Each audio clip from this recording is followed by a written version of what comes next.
E a gente vai trabalhar um pouco, primeiramente, sobre biologia molecular, depois falar um pouquinho sobre citogenética humana, e depois a gente vai entrar no ciclo celular.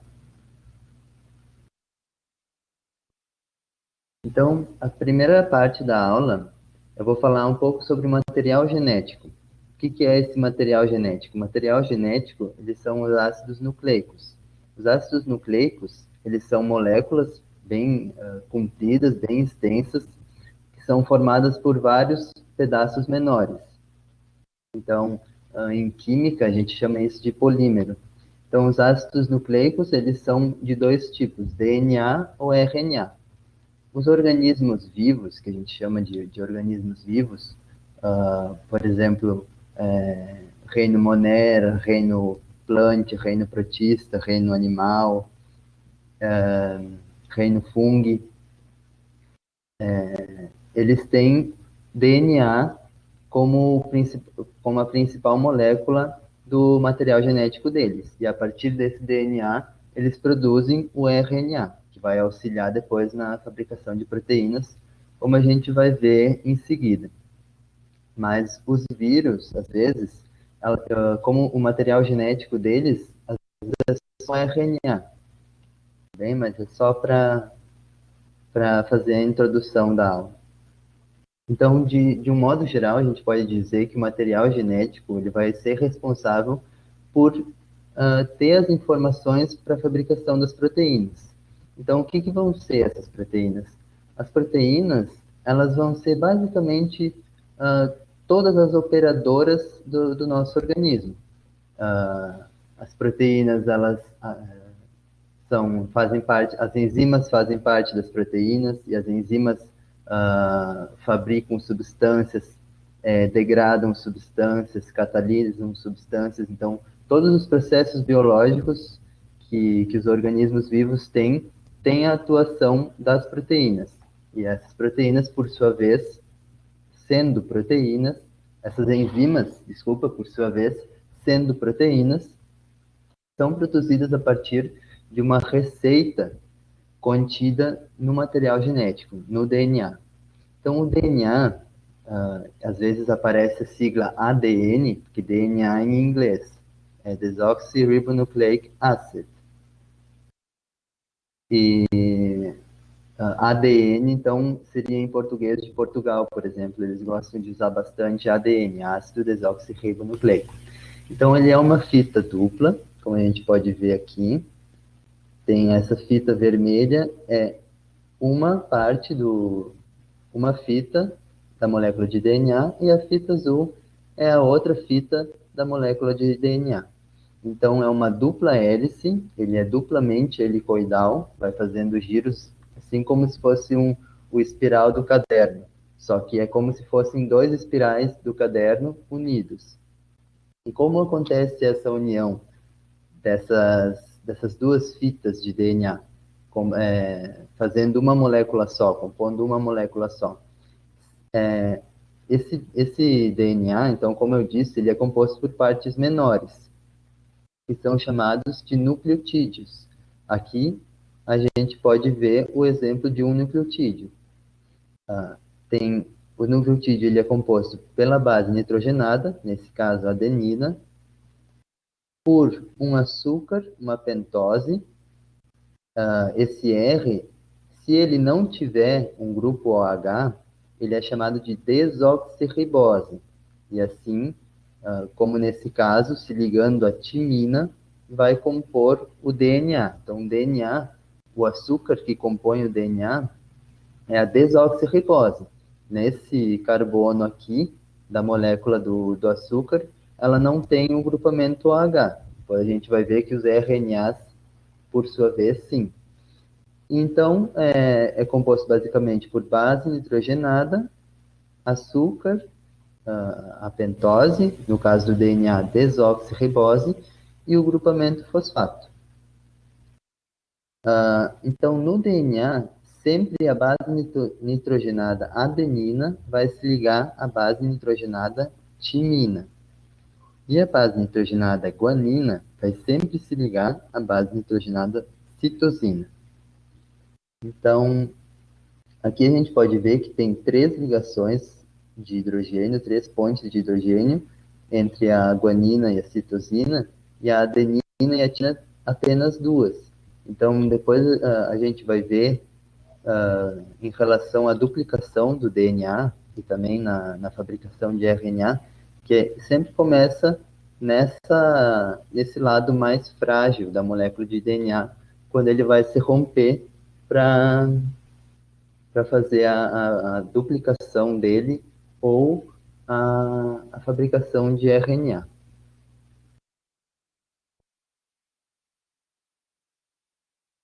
Então, agora falando um pouco sobre o RNA. O RNA, ele é basicamente como o DNA, só que o DNA é fita dupla, como a gente pode ver aqui, é uma dupla hélice helicoidal. E aqui é uma hélice única, o RNA. E ao invés de ter então, no RNA, as bases nitrogenadas elas não vão fazer pares. Por exemplo, no DNA mensageiro, por exemplo, ou na primeira molécula de DNA, ela vai ser uma molécula simples, sem estar pareada com outras bases nitrogenadas. E ao invés de ter a base nitrogenada timina, como a gente tem aqui no DNA, no RNA a gente vai ter a uracila, que é uma outra base nitrogenada. E o RNA, eles são de 3 tipos. Existe o mRNA, que é o RNA mensageiro, que ele vai ter como se fosse a receita para a fabricação das proteínas. Essas proteínas, como eu estava falando antes, podem ser depois, posteriormente, ser designadas para sua função como enzimas, ou podem ser proteínas estruturais, como por exemplo nos nossos músculos, que tem bastante actina, miosina, que são proteínas extremamente fortes, resistentes, e com essa função estrutural podem fazer parte do citoesqueleto das células. Vocês devem ter visto um pouco com a professora Tayane sobre o citoesqueleto. O RNA transportador, por sua vez, ele vai transportar os aminoácidos para a fabricação dessas proteínas. E essa fabricação de proteínas vai acontecer lá no ribossomo, que é o RNA ribossômico conjugado com outras proteínas para ser o sítio de produção das proteínas. Então, aqui a gente pode ver que primeiramente é uma fita simples, aí depois ele tem a sua forma segundo a sua função. E aqui a gente, a gente pode ver,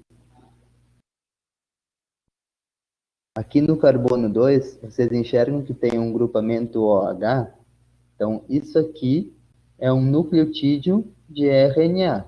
Se não tivesse esse OH aqui, seria um nucleotídeo de DNA.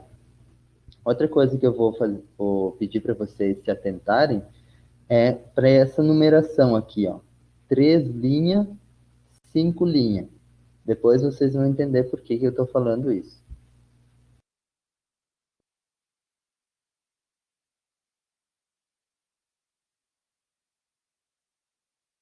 Então, sobre o DNA ainda. O DNA, ele é uma molécula grande, como eu já falei, e ele tem algumas partes funcionais e algumas partes não funcionais. Então, as partes funcionais, que de fato vão ser responsáveis pela fabricação, pela informação para a posterior fabricação das proteínas, é chamado de gene. Então, o gene, de uma maneira simples de se falar, é uma sequência do DNA que vai codificar, que vai ter a informação para a fabricação de uma proteína. Então, existe também o princípio básico da vida, da biologia, que é a questão da duplicação, também chamada de replicação ou autoduplicação, a transcrição e a tradução. Então, o que é essa duplicação ou autoduplicação? É quando uma molécula de DNA, como a gente pode ver aqui, ó, que tem um pedacinho da dupla hélice ainda mostrando, vai dar origem a duas moléculas de DNA.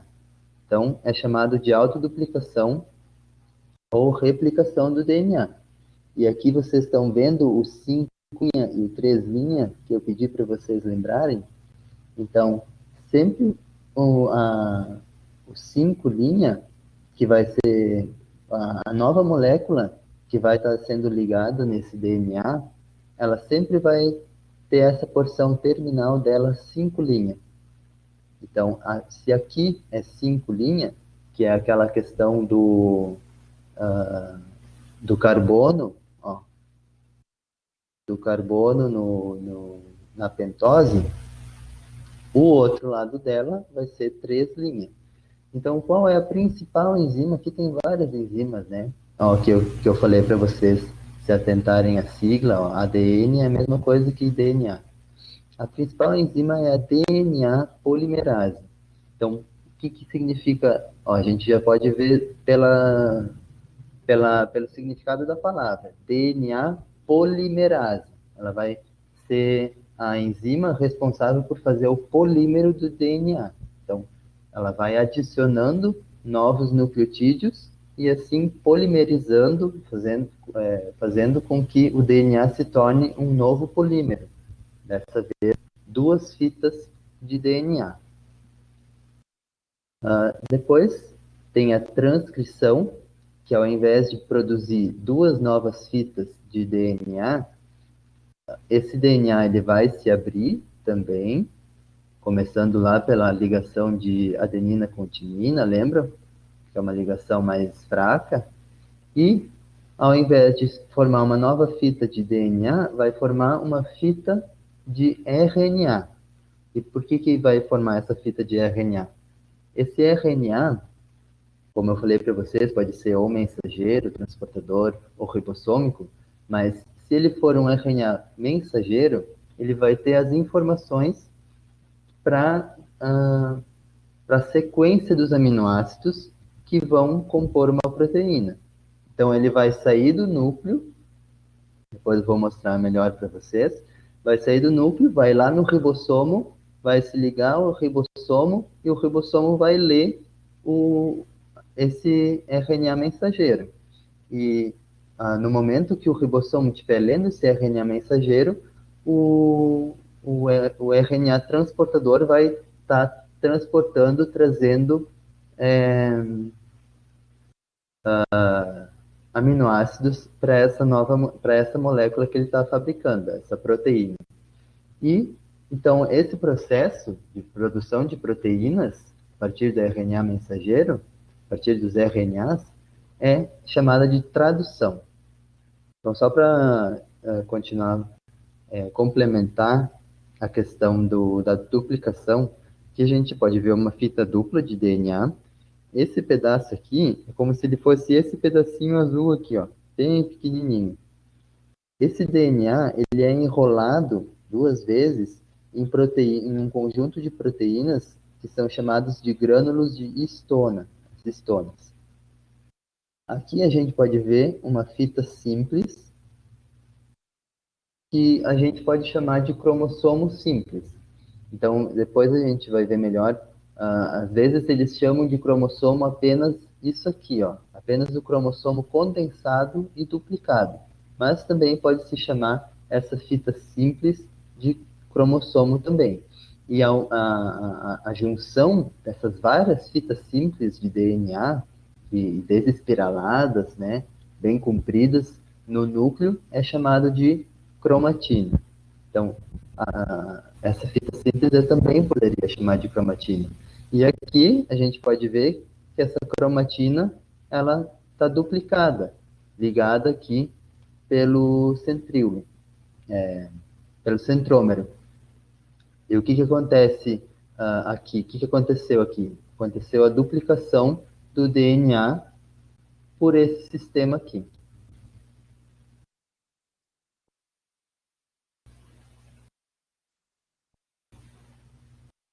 Deixa eu ver se não tem nenhuma mensagem. Esses slides vão estar no Drive, sim. Talvez ainda não estão disponíveis, mas já vão estar lá.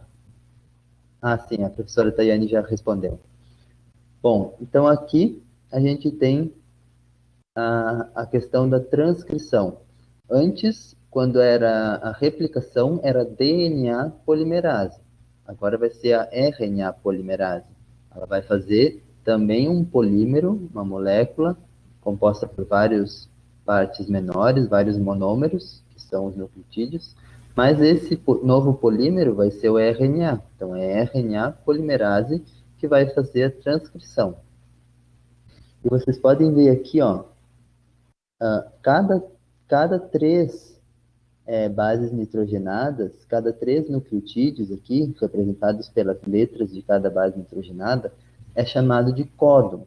Então, o primeiro códon, como a gente pode ver aqui, é AUG.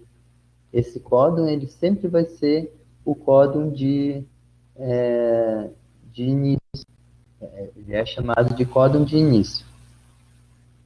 E aqui, ó, a gente pode ver que existe uma fita codificadora. Essa fita codificadora é ela que tem a informação da correta sequência de aminoácidos que vão ser, é, que vão ser ligados para a produção da proteína. Então, existem 20 aminoácidos naturais na natureza, existem alguns aminoácidos tóxicos e alguns aminoácidos artificiais, por isso que eu falei 20 aminoácidos naturais. E esses 20 aminoácidos naturais, eles são codificados por trincas de bases nitrogenadas, por trincas de nucleotídeos. Então, se a gente olhar aqui, ó, na fita de DNA, a adenina se liga à timina, a timina se liga à adenina, a guanina se liga à citosina. Então, a gente pode ver que é aquela relação que eu falei para vocês, né? A adenina sempre é timina e a citosina sempre é guanina. Mas a gente pode ver que a fita codificadora é a que tem a informação para a sequência de aminoácidos. Então, o RNA ele não pode ser fabricado a partir da fita codificadora, porque senão ele vai ter uma outra trinca aqui. Ao invés de ser A ou G, ele seria o AG, ao invés de A ou G. O AC ele seria. E então a fita de RNA ela precisa ser fabricada a partir da fita molde, que é justamente a que se liga à fita codificadora. Então a RNA polimerase a partir da fita molde vai fabricando essa fita de RNA praticamente igual à fita codificadora. Por que eu disse praticamente igual? Porque no lugar da timina tem a uracila, porque RNA não tem timina e nem DNA tem uracila. Então aqui é só mais um outro modelo e aqui tem a representação, né? O DNA ele pode fabricar a si próprio por replicação, transcrição ele produz uma fita de RNA, e essa fita de RNA por tradução vai produzir a proteína. Aqui era um vídeo, mas vocês podem ver depois, que era um videozinho que mostrava a transcrição.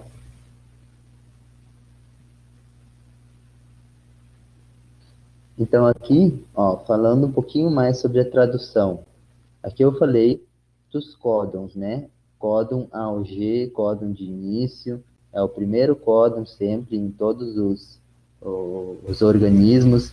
Então existe uma coisa chamada código universal. Esse código universal tem algumas modificações para alguns protozoários, mas de maneira geral, sempre em todos os organismos, seja bactérias, sejam animais, sejam plantas, sejam fungos, como eu falei, né, existem algumas exceções, os códons essas trincas de bases nitrogenadas sempre vão dar origem, sempre vão representar, vão codificar o mesmo aminoácido em todos os organismos. Por isso que é chamado de código universal. Então, no caso do AUG, ele vai estar representando, né, a metionina, que ela é carregada pelo tRNA, ou RNA-T, RNA transportador, que o anticódon dele vai ser UAC.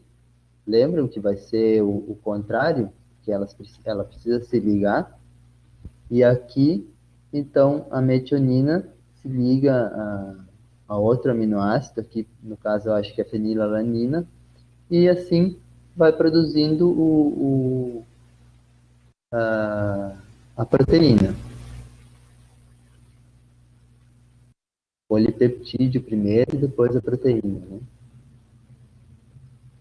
Então agora a gente já vai entrar em ciclo celular.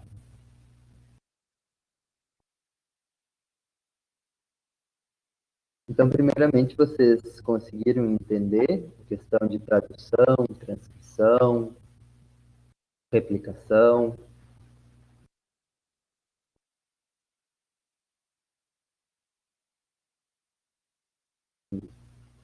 Estou digitando.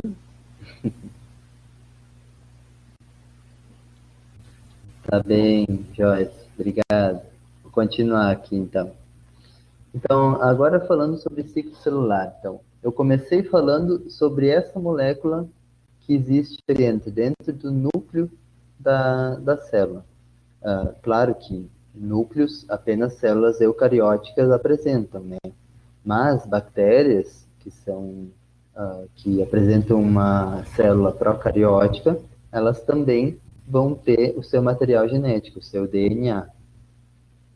Então, as células eucarióticas, elas apresentam o núcleo, e esse núcleo ele vai apresentar uma também chamada de carioteca, que é composto por duas membranas lipoproteicas e apresentam poros. Por esses poros que vão entrar materiais para síntese de, de mais DNA, para duplicação de DNA, por exemplo, ou para fabricação de RNA. E também daqui vai sair o RNA mensageiro, que vai ser lido lá no ribossomo para a fabricação das proteínas. Então, dentro do núcleo, os cromossomos nunca vão estar condensados, sempre vai estar em forma de cromatina. E quando a célula não está em divisão celular, quando ela está exercendo a sua função, o seu metabolismo plenamente, amplamente, vai existir o nucleolo. O nucleolo ele nada mais é que um aglomerado de RNA ribossômico com algumas proteínas e ele está sempre sendo renovado, ele está sempre saindo, esses ribossomos estão sempre saindo do núcleo para a sua utilização dentro da célula. E, e esse nucleolo ele é formado porque o DNA ele está desespiralado. Então, é uma coisa que eu queria ter falado para vocês antes, né? O DNA, quando ele está em forma de cromossomo condensado, ele não consegue fazer a duplicação dele. Ou ele não consegue abrir as suas duas fitas de DNA para a RNA polimerase se ligar nele e começar a produzir RNA ribossômico, transportador e mensageiro. Consequentemente, ele não vai estar produzindo RNAs para fabricação de proteínas. E por isso também não vai estar, quando os cromossomos estão condensados, não vai existir nucleolo. E não vai estar havendo produção de RNA. Então, a cromatina, por exemplo, na espécie humana, 3% do DNA é heterocromatina, que ela é mais condensada. Na verdade, eucromatina. E 97% do DNA humano é a heterocromatina, que ela é mais condensada. Então, apenas 3% do DNA humano vai conter os genes para a fabricação de RNAs que, por sua vez, vão produzir proteínas e que, por sua vez, vão estar expressando as características do nosso corpo, né, do nosso organismo. Então, falando um pouco sobre ploidia em células. As células, quanto ao número de cromossomos, elas podem ser haploides, diploides, triploides, tetraploides, pentaploides, hexaploides. Então, isso significa, isso representa a ploidia das células. Então, como a gente vai estar focando mais na espécie humana, a gente vai estar falando principalmente em haploide e diploide. Então, as células haploides, elas são representadas pelo símbolo N, e os cromossomos, eles vão estar individualizados. Aqui a gente tem um exemplo, ó. Isso aqui não é uma célula humana, mas, então, qual é o número N dessa célula? N é igual a, deixa eu pegar aqui uma ferramenta, um lápis. N é igual a 1, 2, 3, 4. 4 cromossomos. Aqui, nessa célula diploide, essa célula diploide, ela tem os cromossomos pareados. Então, como eu já disse, né, isso é só uma representação, não é uma célula humana de verdade, mas pode-se dizer que metade, esse cromossomo veio do pai, o outro veio da mãe, e deixa eu achar onde é que é a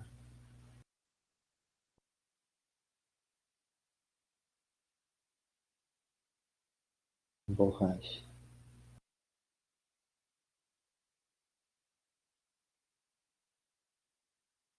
Bom, enfim.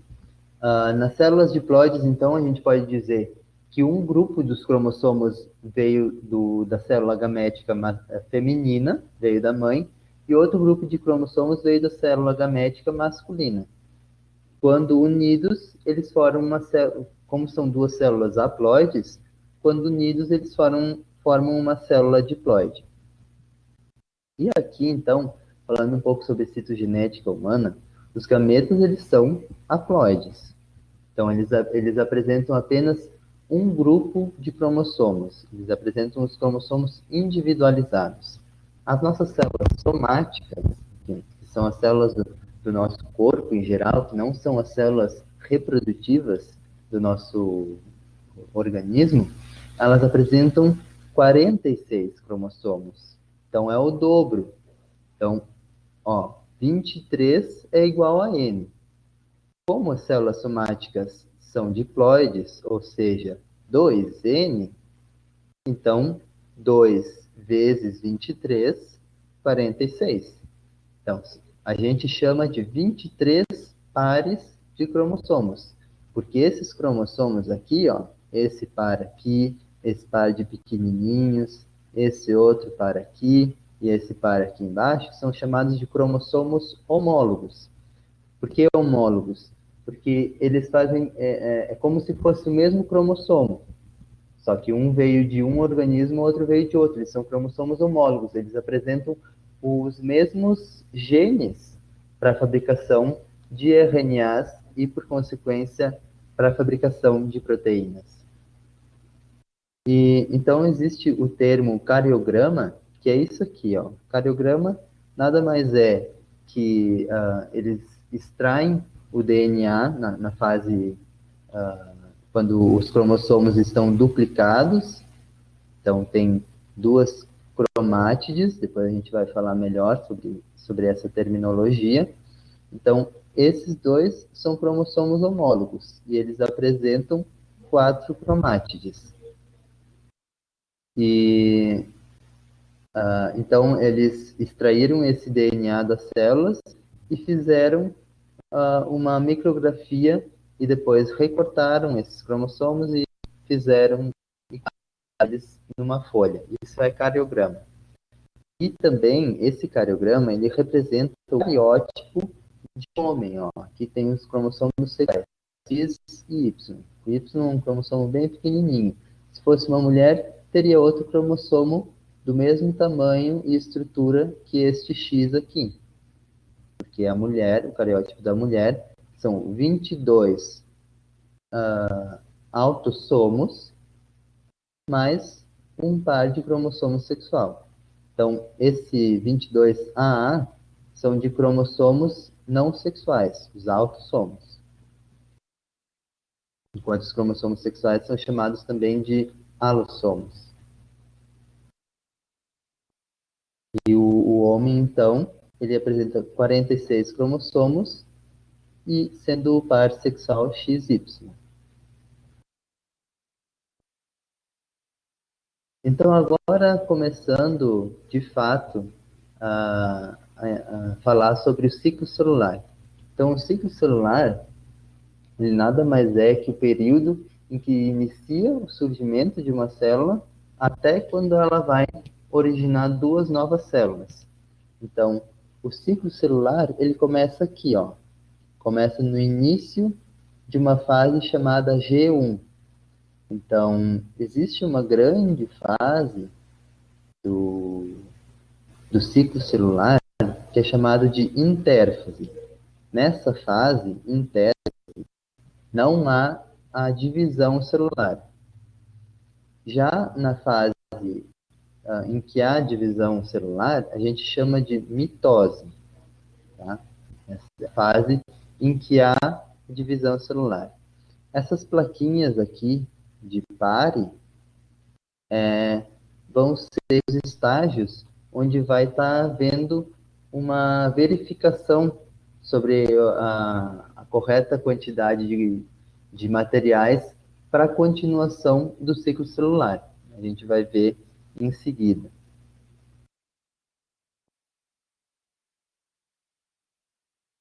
Então, a intérfase, ela é a fase da célula em que vai estar havendo essa produção de RNA mensageiro, em que vai estar havendo produção de organelas, esse RNA mensageiro vai estar produzindo enzimas, essas enzimas ou elas vão estar sendo exportadas para fora da célula, ou elas vão estar atuando,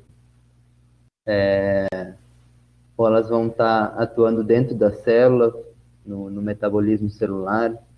E a cromatina, ela está, como ela não está condensada, ela está propícia para a produção de RNA, como eu já falei. Então, existem, dentro da intérfase, essas três fases principais, quando se considera que a célula vai fechar o ciclo dela, ou seja, ela terminou aqui a divisão celular, começa a intérfase e vai de novo para a divisão celular. Então, quando ela tem esse ciclo completo, aí existem as fases G1, S e G2. A fase G1, que é gap 1, né, de intervalo, ele é o intervalo que antecede a duplicação do DNA, que é a fase de S, ou seja, síntese desse DNA, duplicação desse DNA. E a fase G2, ela vai ser a fase que é o intervalo entre o S e a fase em que vai estar ocorrendo a divisão celular. Nessa fase de intérfase, então, como eu já falei, o DNA ele vai estar propício para a fabricação de RNA.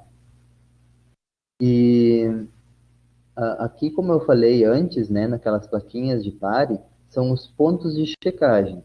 Então, por exemplo, o primeiro ponto de checagem é esse aqui, ó, em G1.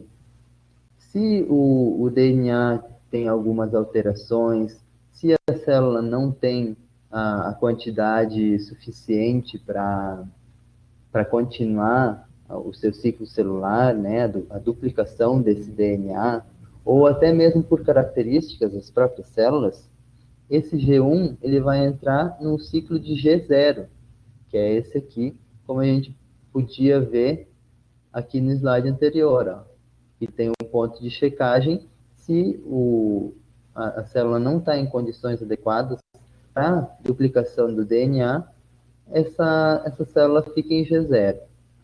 Existem células, como por exemplo as células, os neurônios, os músculos, que são células extremamente especializadas, que não ficam fazendo mitose toda hora, que não ficam fazendo a divisão celular toda hora. Então elas ficam praticamente a vida inteira delas na fase G0, que é a fase que ficaria aqui. É uma fase em que acontece o metabolismo celular normal, a função das células, as funções da célula normal, mas ela não vai estar fazendo a preparação, a duplicação do DNA, preparando-se para a mitose.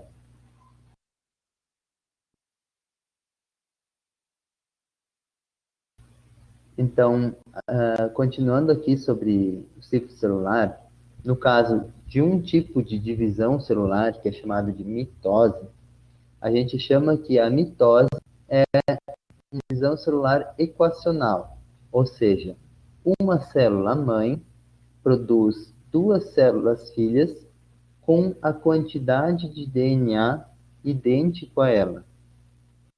Ou seja, se uma célula diploide realiza mitose, ela vai originar duas células diploides. Se uma célula 2N originar duas células, fizer mitose, vai originar duas células 2N. É isso que significa. Se uma célula haploide, N, fizer mitose, ela vai originar duas células haploides, duas células N. Na mitose, no ciclo celular, então, na parte de divisão celular, existe a mitose, que é caracterizada pela divisão do núcleo celular, e posteriormente a parte bem final da divisão celular é a citocinese, que o nome já diz, né? O movimento da célula, a divisão, o rompimento, a divisão desse citoplasma da célula. A mitose, então, ela apresenta quatro fases: prófase, metáfase, anáfase e telófase. Então, tem aqui uma forma de memorizar, né, essas quatro fases, que é prometa a Ana telefonar. Então, de prófase, metáfase, anáfase e telófase. Então, começando a falar sobre a prófase. A prófase, ela é o início da prófase é quando esse DNA duplicado está saindo lá de G2 e vai começar a se condensar. No momento que o DNA começar a se condensar, como eu falei para vocês, o DNA não vai mais estar disposto para fazer a transcrição, lembram? Ele não vai mais estar disponível para RNA polimerase produzir RNA. Então, por isso, o nucleolo, que é basicamente feito de RNA ribossômico, vai desaparecer. Também começa a formação do fuso acromático, quando esses dois centríolos aqui se duplicaram também lá na fase S da intérfase, e o fuso acromático ele é composto por microtúbulos, principalmente reorganizados do citoplasma da célula, vão começar a se formar. E o fim da prófase é a fragmentação dessa carioteca, onde os cromossomos vão estar praticamente todos formados. E aí vai começar a fase de metáfase. O início da metáfase, então, é quando ocorre completamente a cariólise, né? A quebra dessa carioteca, e as fibras do fuso mitótico, então ele tem esse nome porque tem um formato de fuso, né?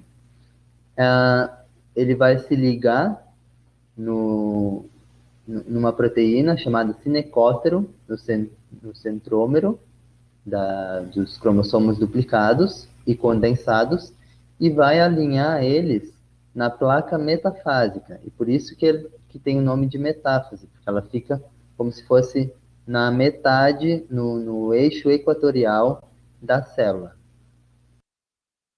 Então, o que acontece agora? Ó, isso aqui é como se fosse cromossomo homólogo a esse. E este cromossomo homólogo a este. É uma célula 2N, esta aqui. E aí vai para a fase da anáfase. O que acontece na anáfase? Essas fibras do fuso, elas vão se encurtando e como os centríolos eles vão estar localizados nos polos da célula, eles vão puxar essas cromátides irmãs e separar elas do, da parte do cinecótero que as unia. E aí, dessa forma, uma célula 2N duplicada vai formar outra célula 2N, só que o DNA aqui ele não vai estar duplicado, a cromátide ela vai estar simples, né? Também chamado de cromossomo simples. E aí, no fim, vai ocorrer a telófase, que é quando vai voltar a formar a carioteca, os cromossomos vão começar a se desenovelar de novo, se desespiralar, descondensar, e assim também vai formar novamente o nucleolo. Então, aqui só mais uma representação do ciclo celular, né, completo.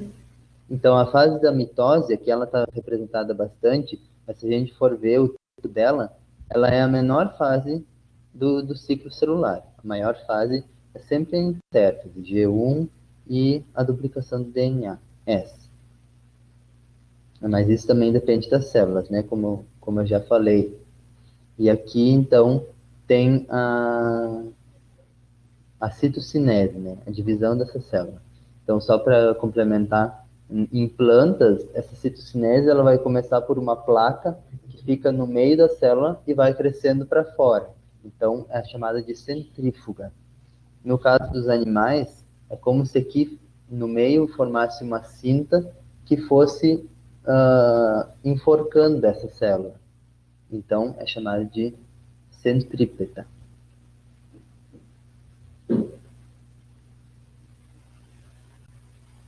Agora, então, a gente vai entrar para uma outra divisão celular, que é chamada de meiose. A meiose, então, ela, em uma célula mãe, 2N, por exemplo, ela vai dar origem a 4 células filha. Então, uma célula vai originar 4 células. E essas 4 células, então, elas vão ter metade da carga genética da célula mãe que a originou. A meiose, ela é dividida em meiose 1 e meiose 2. Na meiose 1, é chamada também de meiose reducional. Por quê? Porque de uma célula 2N, eu vou para uma célula N. E a meiose 2 é chamada de equacional, porque de uma célula N, eu vou para outras 2 células N também. Então, o número de cromossomos vai ser, da meiose 2, vai ser o mesmo. Enquanto na meiose 1, o número de cromossomos ele vai se diminuir pela metade. Então, 2 dividido por 2, por exemplo, dá 1.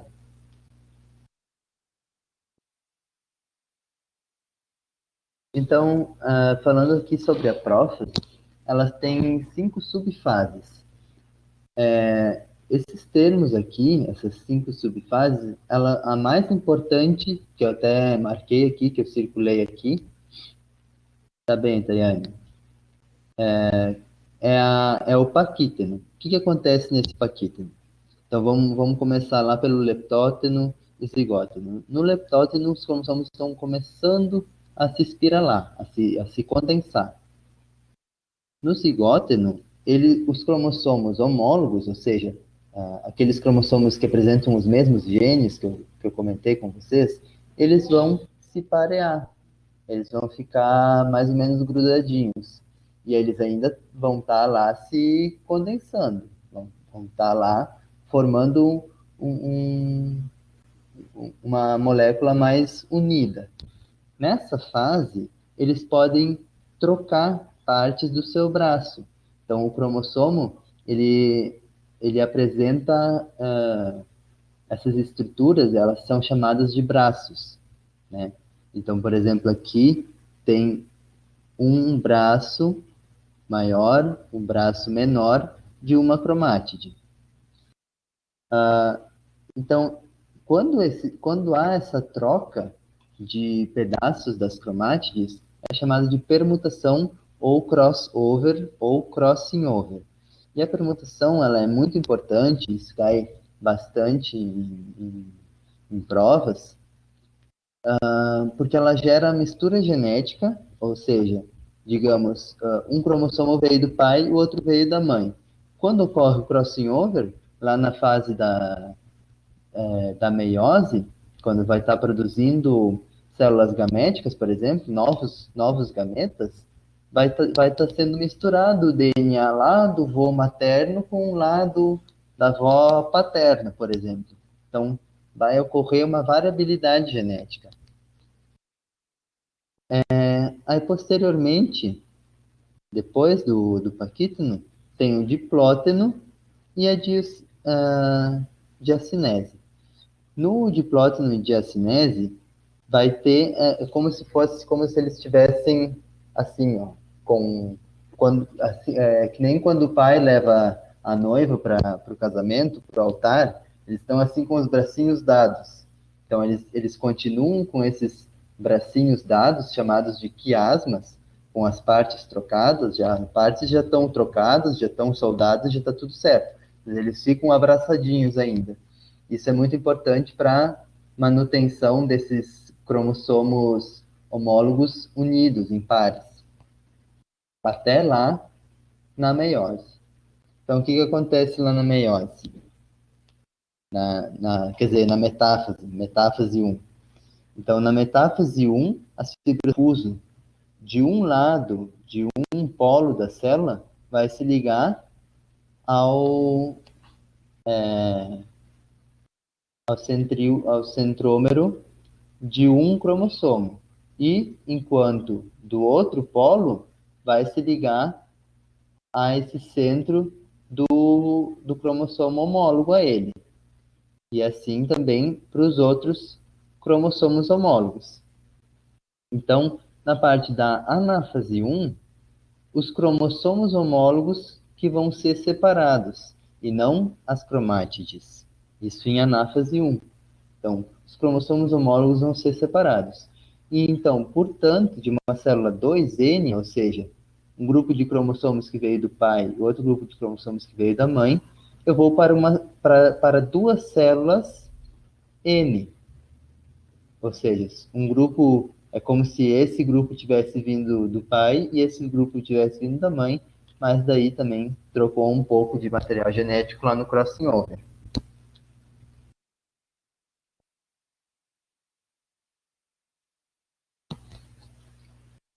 E agora, então, a gente entra para meiose 2, que é equacional, ou seja, tá?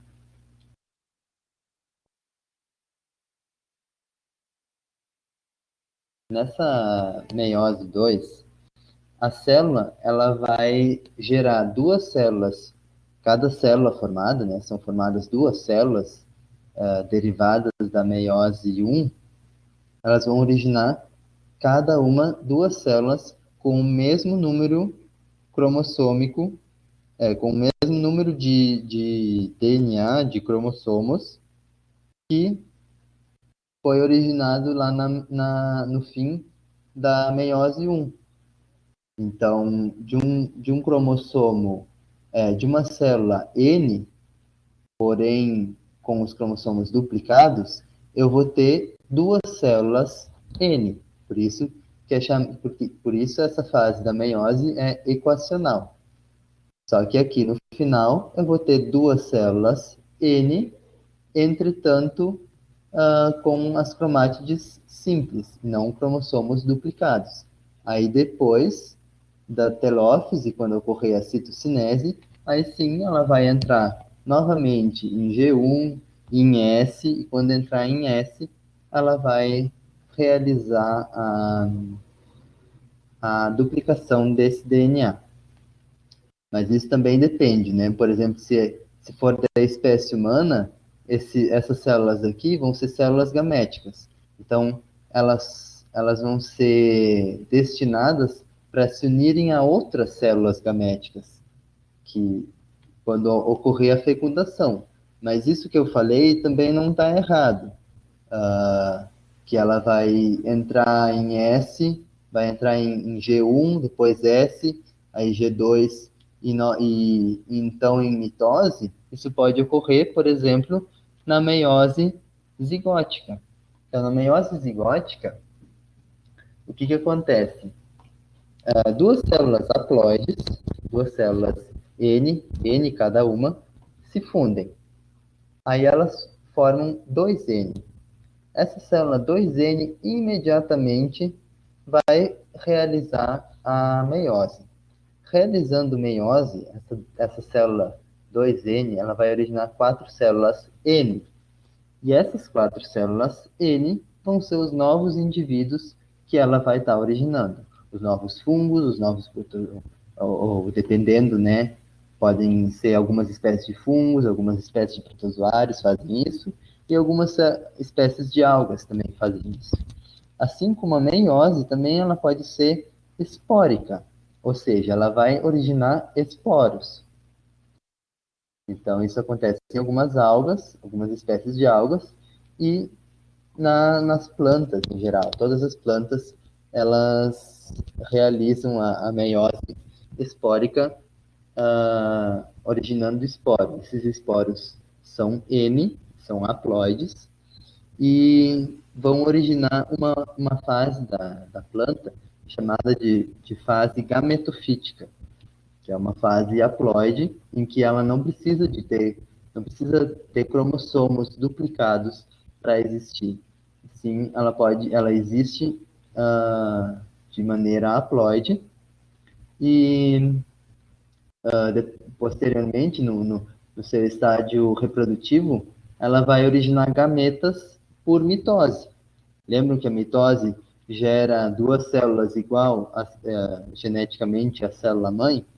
Então, se uma célula haploide fizer mitose, ela vai originar duas células haploides, que no caso das plantas podem originar gametas que podem se unir e formar uma célula diploide. Mas isso já é outro assunto. O importante é vocês terem entendido que a mitose ela vai ser equacional. Uma célula vai originar duas células iguais geneticamente à célula mãe. Então, se é uma célula 2N, vai originar duas células filhas 2N. Se é uma célula N, vai originar duas células filhas N. E a meiose, ela vai ter a porção reducional dela. Então, a primeira fase vai fazer com que uma célula 2N, por exemplo, fique em duas células N. E depois essas duas células N vão ter a sua divisão celular equacional e, portanto, no fim da meiose, uma célula vai originar quatro células filha com metade da carga genética da célula mãe.